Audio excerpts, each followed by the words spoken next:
this is what bug bounty is. They're more happy to contribute, make like internet a safer place. That's the objective of bug bounties, right? Make the internet a safer place.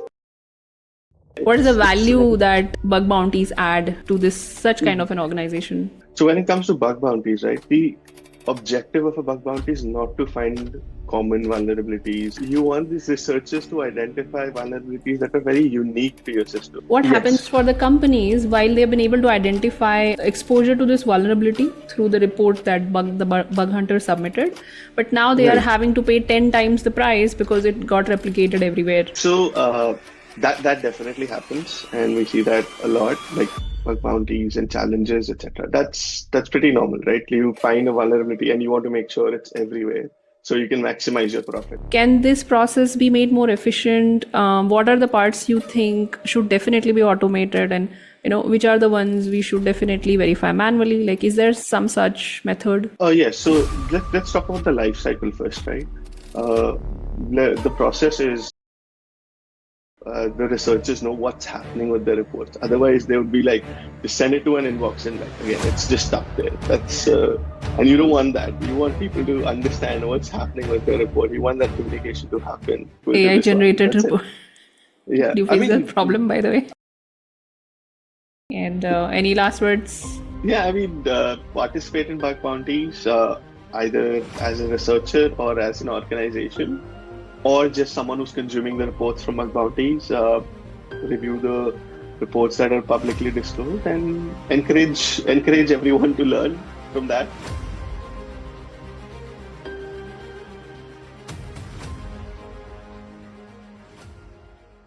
Welcome to Breakpoint.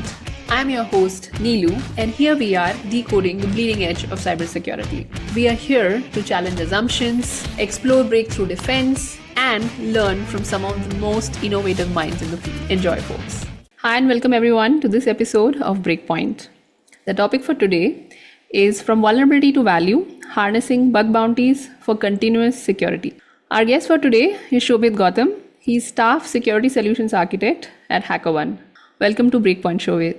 Hi, Thank you for having me here. Bug bounties, yeah, I think it is an exciting topic. Also, you will find that there are like many, I wouldn't say too many, many bug bounty hunters and researchers in the community.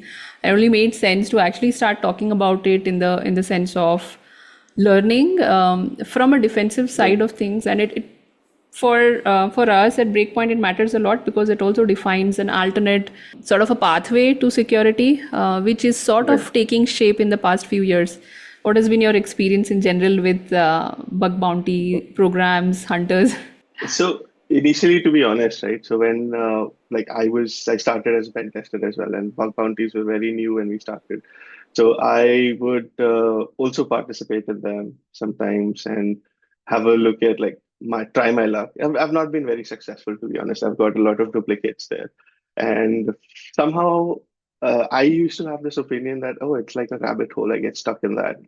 But as now I'm seeing the evolution, I see it's lots more students, a lot more young professionals and people starting their career really get into this, learn a lot. And there's a lot of knowledge sharing now with lots of platforms that are available. And yeah, it's really growing. It's become a core part of our security ecosystem now. You can see it expanding and really giving value to everyone who's participating in it. Yeah. And I remember those days, right, when we started around the same time and we were into pen testing, and it used to be quite exciting. So I totally can gauge why that excitement is when you start off with something like bug bounty hunting and also get paid in bounties for it. And you can, quantify your attack and exploit. It's such a lovely thing. That's true. But I think for most of the researchers and hackers that are there, everyone has this thing that they want to prove or they want to enhance their skill, right? And bug bounty is such a good platform because in your day-to-day life, you don't really see a lot of these applications. Either you're a pen tester or a developer. You don't see a lot of these applications, and it opens up like a world of like a different scope altogether, where you can see like from an IoT, from a web 3.0 to AI applications to anything that's available. So I mean, I think it's really good opportunity to learn as well. And that excitement and that learning is the curiosity. That's what makes a hacker, right? So that really helps. Yeah, and I think it's also giving a good direction to the researchers. Yes, definitely. Yeah, it's better that they ethically break into systems and not be caught by the police or like and be jailed or like maybe have fines or be responsible for cyber attacks. So it's Yeah. really important to give the right direction. On that note, since we're talking about pen testing, right? And I'll come back to the bug bounty programs. The bug bounty programs that companies are starting and exposing their IT assets. In fact, allowing entire bug hunting community to Right. work with the IT assets, which are anyways either exposed or are critical assets for these companies, is a relatively recent phenomenon. Right, past few years, this mode of providing vulnerability value has started. For a mid to large size organization, you will know that they have a pen testing team. It's a dedicated pen Yes. testing team sitting inside the company and discovering vulnerabilities for the organization, and that adds a lot of value. But Yes. when you look at pen testing, right, the findings are generally and always similar. And I know this question is slightly primitive, but I just wanted to start No, I off think with it's very that is relevant. Yeah, what is the it's value that bug bounties add to this such kind very, of an organization? no, it's very relevant, and I would say like in terms of any size of organization, right? Pen testing has always been there and will always be there. That's I would say like the minimum, at least minimum line of defense that we can create. With line of understanding what sort of attacks surface we have and everything. So when it comes to bug bounties, right? The objective of a bug bounty is not to find common vulnerabilities or just like header vulnerabilities or something like those information display. You want these researchers to identify vulnerabilities that are very unique to your system, right? That are very novel. They are elusive. That means they've trickled down from all your SDLC security processes and are still available. So sometimes you might see like someone just giving you like a single quote. Uh, I would say like a SQL injection is as simple as single quote one equal to one. But that missed through your testing cycles because it was not easily found, for example. That could be the reason, right? And then and these researchers you would see, right, are always into this. Their core objective is identify vulnerability and help these organizations fix. So they will give all their security expert. And when it's someone coming from the outside, right, it's always good to have a third person point of view because they don't have any bias of how a system works or how this code was created. As within the organization, we tend to understand like, oh, the reason why this code is written in this way is because of like X number of components in it. When it comes to an external researcher, they come with like another point of worldview or another point of view. So it's very easy for us to sometimes dismiss certain things that are like quite obvious. But for a researcher, that's not obvious at all. So they would actually go ahead and explore a few options and probably give us like good enhanced security, really nice vulnerabilities. Yeah, yeah, I think a very good point there. I think this is so generally vulnerabilities, these are all vulnerabilities, and that is where my question was. But it is, I think, the two things that you're talking about is one is the assumptions that we make being on the inside, oftentimes Yes, are not good as an attacker, right? For an attacker, you should have an open mind, and that's what right. the bug hunters bring in, but also the perspective because they have Yes, gone through a diverse set of systems outside. They know yes. how far you can go, what all you can achieve. And I think somewhere even the cost factor, the additional Oh, cost yes. factor is a good incentive for them. Yeah, I mean, it's incentivized, right? Either it's a cost, Hall of Fame, or anything. Everyone wants to be recognized, right? And as long as a good recognition is provided, everyone's really happy. They're more happy to contribute, make like internet a safer place. That's the objective of bug bounties, right? Make the internet a safer place. Yeah, but on a flip side, I'm just acting like a devil's advocate for a bit, and many companies I've heard that it's sometimes bug hunters would have the same kind of issue. So I'll give you an example where you have, say, a domain takeover was found in one of the applications, and then the bug hunter goes around and of course finds other assets in the company and starts replicating exactly the same issue. So qualitatively, it's not a new issue. It's not a Right. unique issue. It's just that the asset is different this time. So what happens Yes. for the companies, while they've been able to identify or get exposure to this vulnerability through the report that bug hunter submitted, but now they are Right. having to pay 10 times the price because it got replicated everywhere. So what about those Right. kind of scenarios? So that definitely happens, and we see that a lot in during bug bounties and challenges, etc. That's pretty normal, right? You find a vulnerability and you want to make sure it's everywhere so you can maximize your profit. That's fine.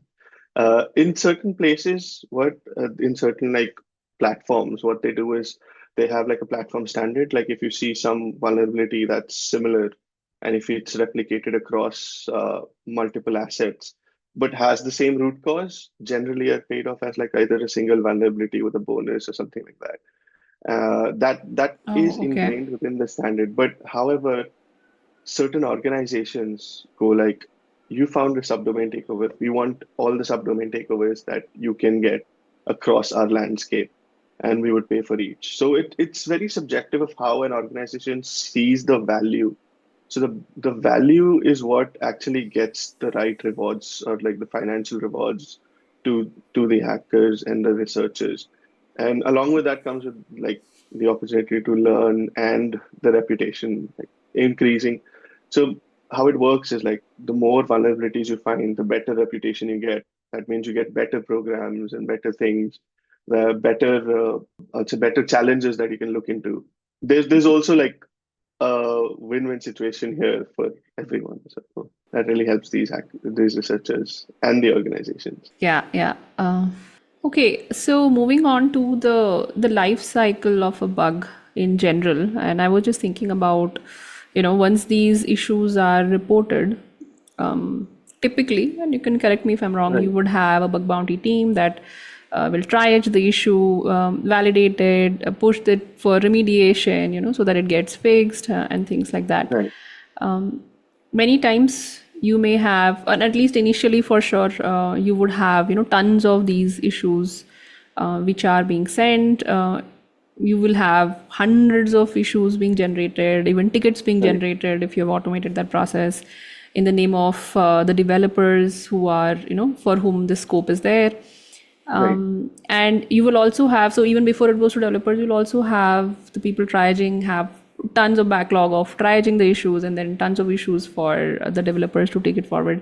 Can this overall process, so I'm specifically in the interest of people who are just starting or thinking of starting a bug bounty program, can this process be made more efficient? What are the parts you think should definitely be automated, and which are the ones we should definitely verify manually? Like, is there some such method? Yes. So let's talk about the life cycle first, right? Uh, the process is you have an asset, company has exposed an asset.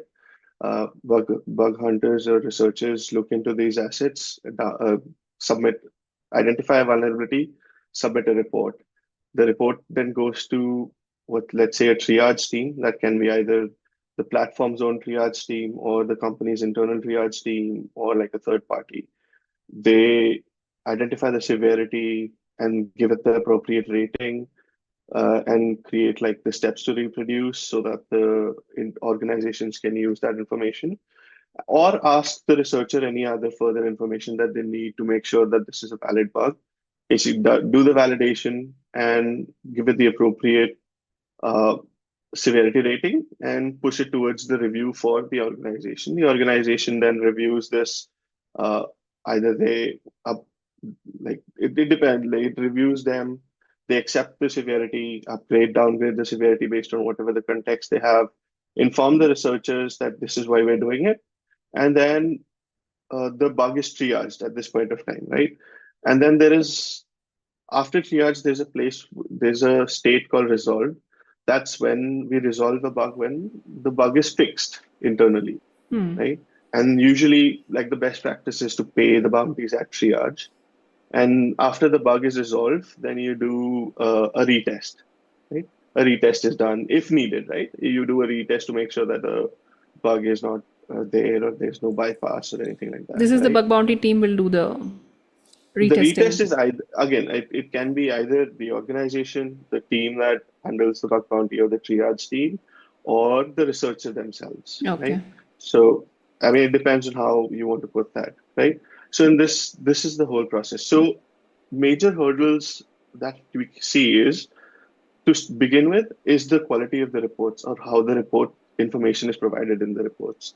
So as like in my like recommendations to all the researchers that are starting out, whenever you create a report, provide everything that is relevant for and easy to understand for an organization to reproduce that vulnerability and to validate it as quickly as possible. So if you're, let's say, finding an XSS vulnerability, so where did you find that vulnerability? What was the parameter that was what you felt was vulnerable? What was your attack payload? And what were the steps that were needed to reach to that particular place where this vulnerability occurred? That would give them a good amount of information. And a well-written report is easier to triage than a report that's has like bare minimum, like XSS payload equal to AI this one. generated That's it. report. Yeah, Do you I face that mean, problem, by the way? I would, I would, I would definitely say use AI tools to generate your report. Like lots of researchers have created these automations where their reports are just amazing. Like they're amazing to read. They're so interestingly written. I mean, sometimes I wish pen testing reports sounded like those bug reports I that we wish we had do. this language processing earlier when we were creating reports, but yeah. Oh man, yeah, I definitely wish with all my silly mistakes and me missing out commas and like uh, like full stops everywhere. Like, yeah, I definitely wish that LLMs were available for us when we were creating reports. So So yeah, you were talking about so the the reproducing the triage. issue. So creating a good report is like I would say the foundation of making sure this process is efficient. There's multiple ways that we can improve triage. There are different strategies that you can look into, like making sure that uh, when the report is coming in, how does the intake happen? If it's critical or high, and how do you manage the response SLAs, etc. So once during triage, what happens is generally companies define SLAs for them. So if a critical report has come in, so an SLA would be less than, let's say, 24 hours or treated as an incident, while high and medium would be like, let's say, 24 to 48 hours, and low would be somewhere around same thing, 48 hours or so. This is the time for first response. So identify, we've received the report, we're looking into it. So it's very important to let the researchers know what's happening with the reports. Otherwise, they would be like, just send it to an inbox and like, again, it's just stuck there. And you don't want that. You want people to understand what's happening with the report. You want that communication to happen. And yeah, so essentially that process can definitely be a lot automated. So we can identify that does it have enough information for a triager to pick it up and run with it? Or do you think anything is needed? So certain things like maybe you can create like these fields and understand like, is there enough information about the payload? Is there enough information about the asset? And so on. So we can create like a standard format, and then that really helps the triager understand the report. And again, every section, every process within the bug bounty, uh, like within the bug lifecycle in a bug bounty program, should have a defined SLA, and that would make it more effective, right? Because we can understand, right? Once a bug is triaged, resolution can take a longer time. So it's not like Yeah. you can have teams would just go and like, oh, I need to fix this tonight. No, it will take. It's a while also. But as long as that communication is provided to this researcher that, oh, you know what, we are looking into this. It's taking a longer time, but we'll get back to you maybe let's say in 10 days from now, 15 days from now. The researcher is not anxious that what happened to my report. It's triage, but no one's looking into it. And on the other side, the organization is like, we know that we have this vulnerability, and we have a researcher on standby, and we have the clear line of communication. That really helps in bridging that whole gap of understanding what's happening with my report and reducing the number of mediations, basically. Yeah, I think that can bring a lot of anxiety for the right reasons, for because bug hunters today also have multiple avenues to, Yes, share issues, and they would definitely like to disclose things also responsibly, exactly. or talk about it in conferences, and it makes sense. So at every time when the status changes, if I'm understanding you correctly, make sure that you have the right kind of notifications going to the right teams. Sometimes maybe, of course, Yes, the researchers, but maybe also internal teams, yes, teams within Bug Bounty, the program, and developer teams, maybe respective teams, as and when the status is changing for that yeah. bug. One thing which certainly struck me was also that while we're talking about vulnerability, it's a finding, right? And traditionally in pen testing, we would be treating findings, any kind of vulnerabilities, as a part of our general larger vulnerability management bucket, right? So you would have your application issues, network issues, everything there. Once you find and triage an issue, is it put in a different bucket? Do you recommend treating it in a similar fashion? Is in your overall vulnerability management portfolio? Like, what is best? So, so this is something that like I've been a big advocate of when I was a customer of Bug Bounties as well, and then now towards running them. So, how do I see the value or these bugs that coming from a bug bounty, right? Through the SDLC process, we've had, let's say, we start with like a SAS testing, like a static analysis, and then the software composition analysis, then like a dynamic testing when the application's ready, and then we have our pen testing, right? And then there's always a correlation with these bugs. And in the beginning, like threat modeling plays a very important role. So you identify what your major threats are. Does it follow into the whole process, into your static code analysis? Can you replicate those things, and are they replicated back? Like, have the fix of static code analysis vulnerabilities seen when a dynamic analysis is happening, or are you seeing a new class of vulnerabilities come across, etc. And once you come to bug bounty, so there are multiple places where sometimes what happens is organizations want to do a bug bounty, a private bug bounty for applications pre-release, and that's just to make sure that they are covered all the loopholes that are there, and Oh, then go out okay. and release in the public. The other one is they want to do a bug bounty when it's in public. So essentially, in the whole vulnerability lifecycle, I would treat that as a report that feeds back into your own threat modeling process, right? So Okay. keep that, like, it's managed through them. You would manage either through using your ServiceNow or whatever vulnerability management platform you have, right? And but it should always be like a feedback loop where every output is a feedback into your previous loop. So you understand, like, oh, you see these multiple vulnerabilities. Let's say you've seen like 50% of your vulnerabilities be like an injection vulnerability, or like and then you see You can a, find like, patterns. let's say like a 30% is cross-site scripting. So essentially there's something missing in the input validation system, right? Something is able to bypass that. Oh, we see that output is not being encoded very properly. So we can create these engineering patterns that can be reused across.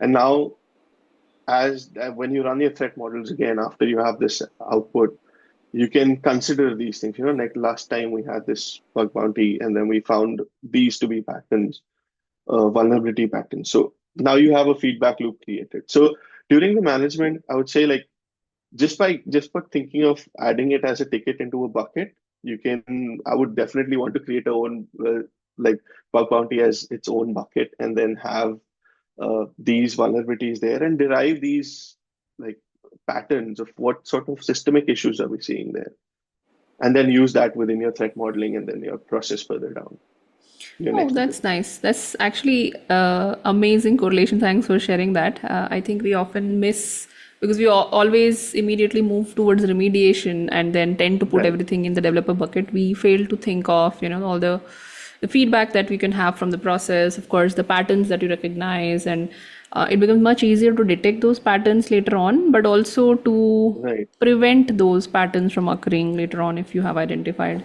right. Exactly. And that's the idea, right? You don't want these vulnerabilities to repeat in your bug bounty life cycle. What's the point of having these external researchers come in and give you the same cross-site scripting every time? You don't want that. How much money was You saved is something that so at least the that's leadership the would be idea, interested right? in. Yeah, yeah. So return on mitigation is a very important point here, right? So everyone talks about like the spend and like and when it comes to security, right? It's very hard to like give the return on investment. Well, how we can look at it is like as long as we have a researcher that responsibly disclosed vulnerability, we saved a lot of money in in terms of what do we say in terms of fines, like breaches, regulatory compliance issue fines, government fines. So think of it in that way. So if a organization receives, let's say, like 100 bugs when they just launch their bug bounties, take that as a success criteria rather than like, oh my God, we're not doing it right. No, you are doing something and you must have missed a lot of things. Why not just reuse that input and then learn from For it? being there. Sorry. No, you must have missed a lot of things for being there, but just as a joke. But I think, yeah, that the fact that because there are so many valuable researchers in the community and that they are taking Yes, interest is actually in the interest of the company, and it's something yes, that uh, the perspective that they should have, yeah. yes. And this is the thing, right? Remediation is a very, I would say, it's a very amazing thing in the sense that you might have 100 bugs, but the remediation steps would be just four for all these 100 bugs. That may not be the same category also, right? Exactly, Lots of yeah. these vulnerabilities share like similar remediation steps, right? So the amount of vulnerability should not scare you, but the quality of these vulnerabilities should like scare Yeah. you in the sense that lucky you're not exploited by a like an adversary or like a malicious actor, but you are exploited by these ethical researchers that are looking into your applications and showing that interest that you're worthy enough for me to hack on to. So that's I would say that's like I mean I if I was running an organization, I would go all out on bug bounties. Yeah, I mean, yeah, having actually been there on the other side, the perspective changes a little. Other side, as in when Yes, you are on the offensive side, right? And the way you're looking at an asset is full of curiosity, and whether you are yes, able to exploit, not exploit. I mean, that is the perspective that this other side should also get. One of the tangential things that came to my mind was, and I know it can become a rabbit hole, but one of the best things that I see bug bounty programs and bug hunting programs have brought in is standardizing and quantifying bugs. So right, while we always talked about, two accesses can be different and two SQL injections can also be different. And so in pen testing days, because you are not separately paid for each and every bug, each yes, it wasn't required. But it's amazing to see that today you can quantify it very well because you have a standard sort of a standard getting in the industry that this is how you pay for bugs and all of that. But that has clarified a lot, like how much are you really saving the company when you put a certain control today can be quantified exactly because of these bugs being known and how much has been paid for some of these bugs. right. And there are like I would say like now breach reports have come out. Like we've got the Verizon and IBM data breach report, and so that also helps us understand what is the cost of a bug for a particular type of industry, right? Yeah, the domain. And Yes, yes. yes, and like these bug bounty platforms are now getting that into their embedding that into their platform to explain like the C-level suites of why this is a good idea and this is not. So that really helps decision makers to understand. I mean, decision makers may be technical, sometimes may not be technical, right? So for them, they see the numbers, they see the value, they see the cost, and they see investment. And traditionally, This anything language bought, everyone understands, thankfully. yeah, traditionally, like anything you buy for security is a tool or is like a service, and then you know how much you're spending on it, but you don't really know how much you're earning, like you're gaining from it, in the sense of like how much, like let's say if you've blocked 10 critical vulnerabilities, identified them early, resolve them, then how much have you saved on if Saved. those vulnerabilities have exploited in the wild? So that quantification has now been like there are a few platforms that are doing it, and we can really see that value there. For the program itself, right? So we've talked about starting from finding the entire life cycle of the bug. We've also talked about where does it fit in the vulnerability management program as such, right? But Right. I was thinking the larger perspective when you step out of it a little bit. We see some of the organizations who have formally or informally been engaged in have been encouraging actually researchers to submit bugs, and they have really matured over time in this practice. And I was Yes. thinking, how can an organization do that? So in a program context, how do we actually design the program so that it matures over time? Like, I will give you an example of what I was thinking of. For example, companies like Microsoft. So Right. there was a time when there were a lot of issues reported in not just the Microsoft OS, but also the suite of tools that it has. And it definitely would have a pattern in which it is actually going ahead and not just triaging issues, but also identifying, rewarding, awarding the researchers, tracking these issues, and also making sure that these are fixed over time. They started coming up with their patch Tuesdays, which became a thing, and they are very Yes. consistent in that. So, how do a normal organization, achieve that kind of maturity through the program? So first thing to even reach there, you have to start. So to how do you start? So like I would recommend when you start a bug bounty, right? You need to define an objective, right? And you work with your internal teams, internal security teams to define an objective. What's your objective with this bug bounties? Like you want to have a look at your organization's asset to make sure that you are protected in the sense that you identify these vulnerabilities early and have a continuous flow of testing that happens, right? So for that, you have to define a program structure, and the program structure would be you create like what we call as a policy page or a guideline page. It's like give a little bit about your organization. What is your objective? What do you think is a valid or an invalid vulnerability type, right? And what are you interested in is the most important thing. So, like, you can guide these researchers into looking into vulnerabilities that you think are valid for your organization. And that ties back into your SDLC threat modeling, right? During threat modeling, you can identify, these are our core uh, assets. These are our core threats that we think are applicable for these assets. And then you can reuse that as your wording into your policy page. Explain the policy in such a way that it's communicated to the hackers that or researchers that these are the things that we want you to look into, and we are very excited to start this journey with you. And then defining a scope is very important. So if you just give two URLs, that's just two URLs. They sometimes researchers would just overlook that. But if you create a scope that's large enough, like maybe use a wildcard character, wildcard domain. So researchers can dig into a lot of different issues, different avenues there. Adding other assets like maybe mobile apps, APIs, and then also like any infrastructure assets you'd like them to look into. Uh, Defining a well-defined scope uh, helps you get more eyes on the assets and a larger coverage on the assets. And then rewards is, or what we call it as the bounty table. It has to reflect the value that you want to receive from the program, right? So again, lots of companies have different sort of bounty tables. If I wouldn't say that you need to pay X amount of money based on like just X amount of money for this. That's why you'll be good, or else no.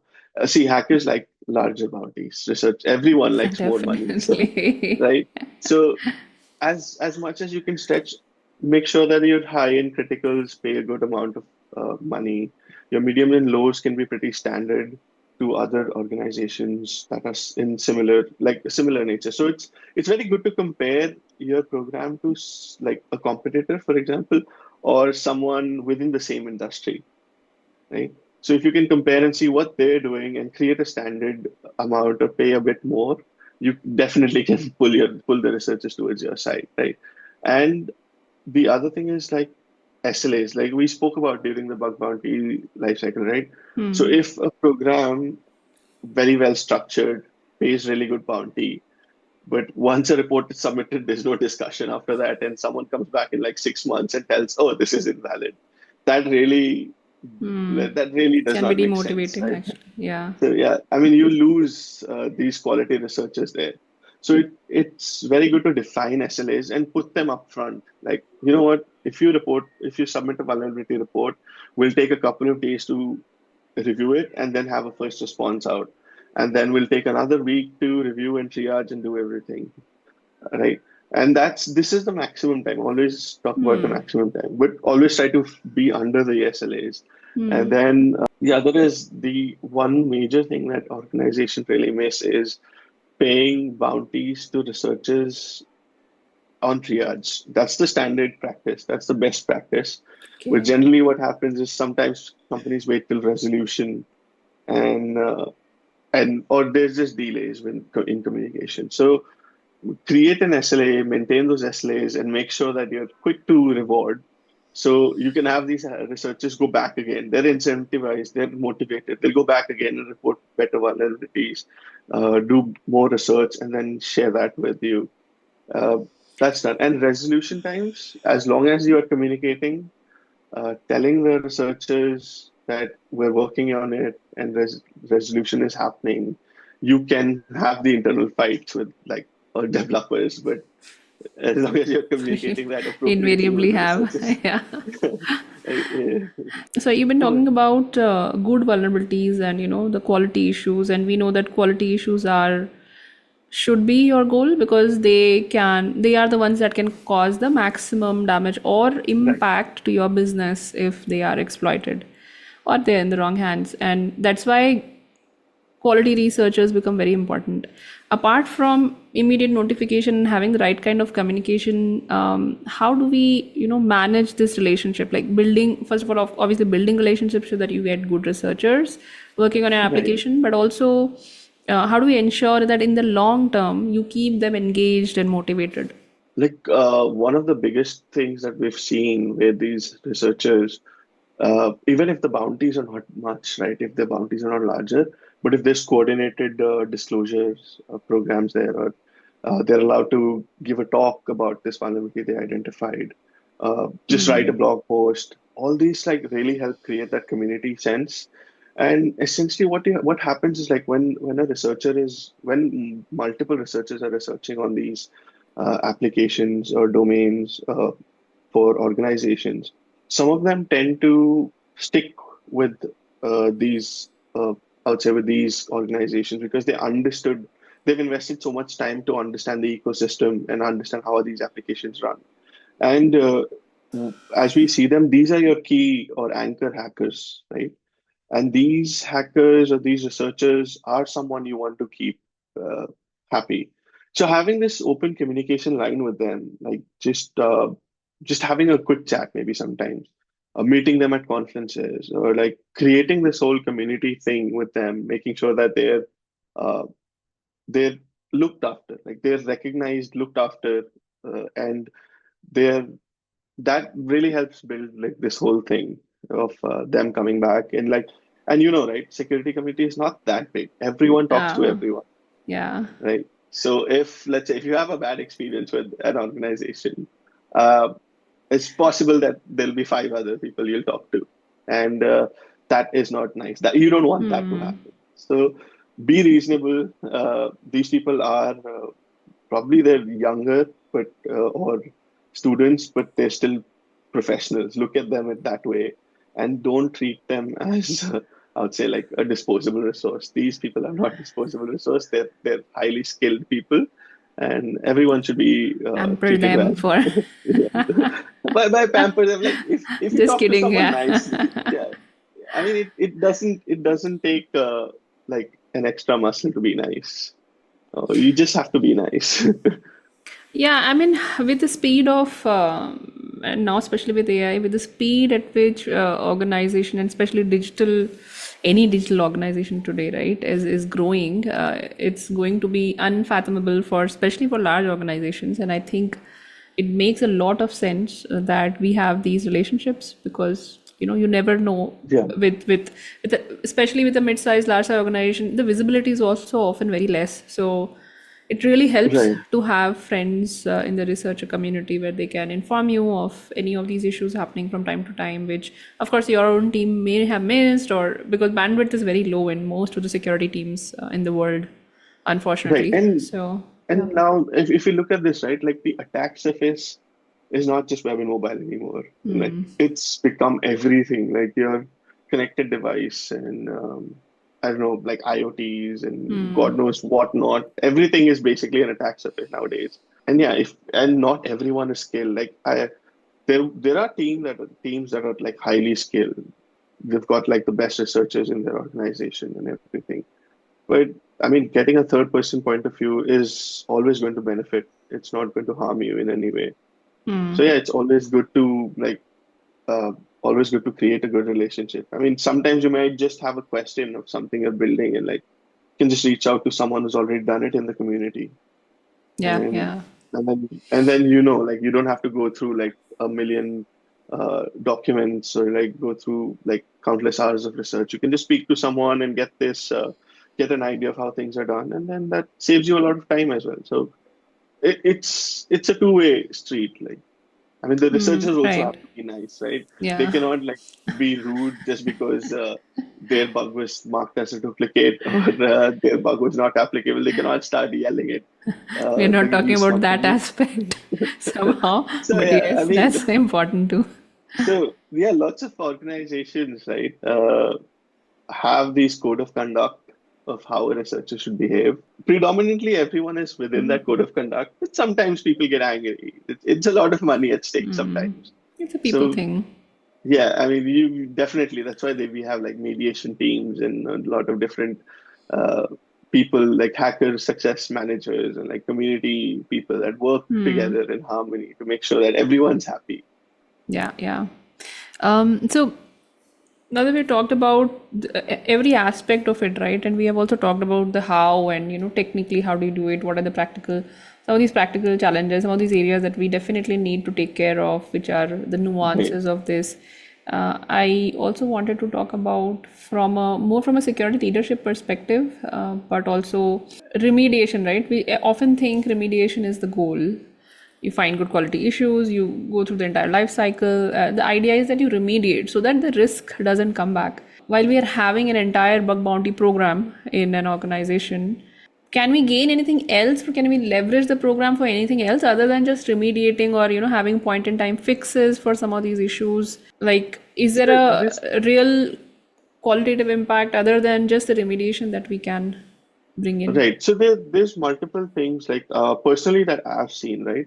So I've been on both sides of the of bug bounty. So as I was a customer before I moved into my current organization where we provide bug bounty platform uh, and services, right?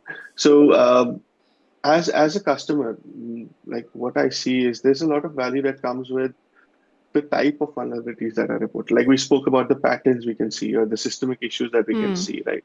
So these help in resourcing. Like they will help you definitely in resourcing, identifying like where we can improve our resourcing, like add more developers to help us support this security systems, get more security engineers writing or doing like creating more automations that can help us identify these earlier, right? And decision making definitely like the budgeting, like the return on mitigation would definitely help you uh, understand the budgeting of how much allocation is required for I'd say for security in the next financial year and the next quarter, whatever, however the organization sees it, right? And in terms of seeing the overall building and overall security maturity program, you understand like what are you actually seeing as a result. Are you seeing novel vulnerabilities that are elusive in nature, or and just trickle down through our robust security process? Or are you seeing the commonly repeated vulnerabilities across? So that means there's a lot to be done. You have to work on this maturity journey, use that input to understand where is it lacking. So do we have to build better coding practices? Yes, you have to do better coding practices. Why not do a workshop and a developer training? So we're seeing a lot of vulnerabilities in a particular vulnerability category. How about do a session or do a training about that vulnerability category? Create a pattern for that vulnerability category, shared library or something, or any remediation steps, a blog post, and share that down the organization. So that essentially helps you build that whole security infrastructure within the organization. And when I talk about security infrastructure, this is a people infrastructure where people take security as a culture and understand that these bugs are here to help me and not to show that I've not done a good job. So they are here to improve you because, like we know, not there's no application that is 100% secure. As long as there's Yeah. yeah, as long as there is an application, there will be something that someone can break into. It's just a matter of time, right? Yeah, I mean these are a few things like resourcing, budgeting, uh, trainings and development, improvement in the security culture. Uh, like these are a few things that definitely bug bounties and their outputs can help with.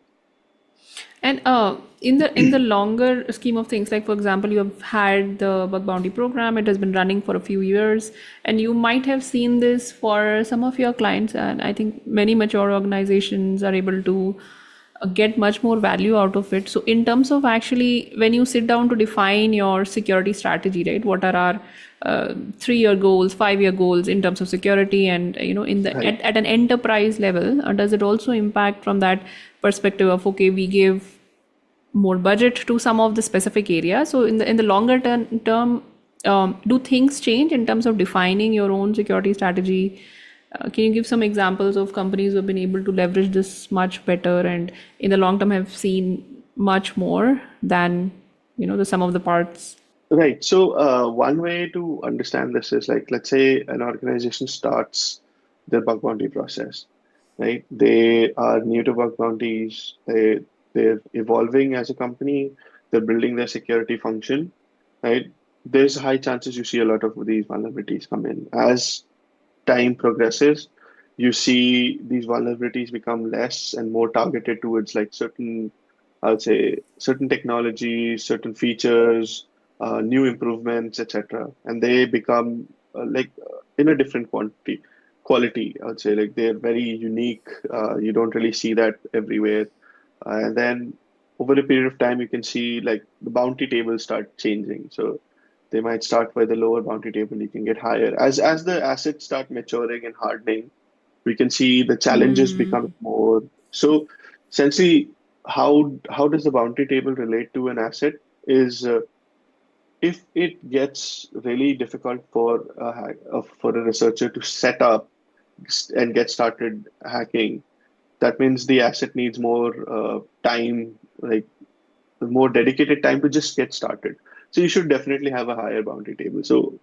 And then as the asset mature, because it's going to take a more in-depth approach, it makes sense to increase your bounty tables as well. So uh, yeah, so that helps you show that an organization is maturing, where their quality of bugs start becoming more novel. So they are very unique only to that organization or very unique in nature, and that maybe can be replicated to similar organizations. But you see that happening, right? And sorry, what was the other question apart from like So what I was maturity asking looks like? about the overall strategy. The Oh overall yes, strategy so for security, does it change or? yes, it definitely changes now, right? So what we've seen in organizations that have been running uh, these uh, uh, these bug bounties for a while is that the organization itself is security aware, right? So we have these developers and like just architects and the other folks.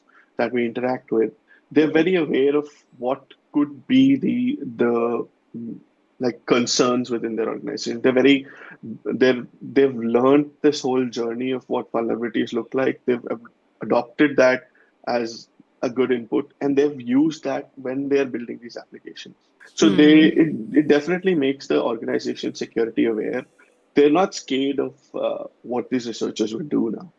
They're like, oh, they're more than excited to see what these researchers do. Sometimes we have these people, like organizations that were like when they host live hacking events and all that, they invite their own developers, and like these people are like very excited to see, oh my God, they just broke my code. Oh, I never thought of this aspect. So they take that as a very positive challenge, and then they go back and like build that again, and like they have a quick chat with the researcher, like, oh, what made you go reach here and all that. So that's really exciting to see. So it really, I would say, it really benefits the security culture when taken positively, and that the or I would say like the leadership has the major role to play in this. So rather than just like let's say you get a big amount of vulnerability, so take that with a pinch of salt, bring it back to your organization, and see how you can develop from that. Don't just start blame game with everyone there, because yeah, I mean they're trying to do their best in the best capacity that they have.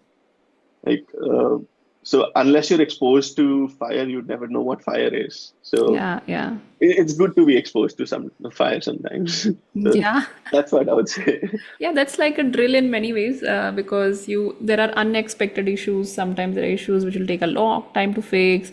Sometimes there can be issues where, there is a uh, politics between multiple Oh teams yeah. where, so those things also come up. So I'm sure there are a lot of interesting issues. Is there any interesting issue that you remember from all these years which you can share with us, which was funny and it was found and then something unexpected Um, happened or something funny happened? like in terms of like how bug bounty was taken as being a part of scary, or like how.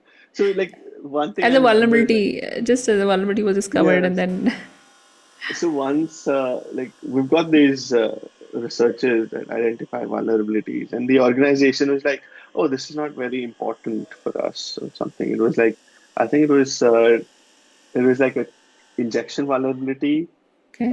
in one of their like internal websites and all that. And then there was this other researcher who was able to find like probably an SSRF. And so just to highlight an impact, they were able to chain these vulnerabilities together Oh, and okay. basically take over their accounts, a few of their accounts.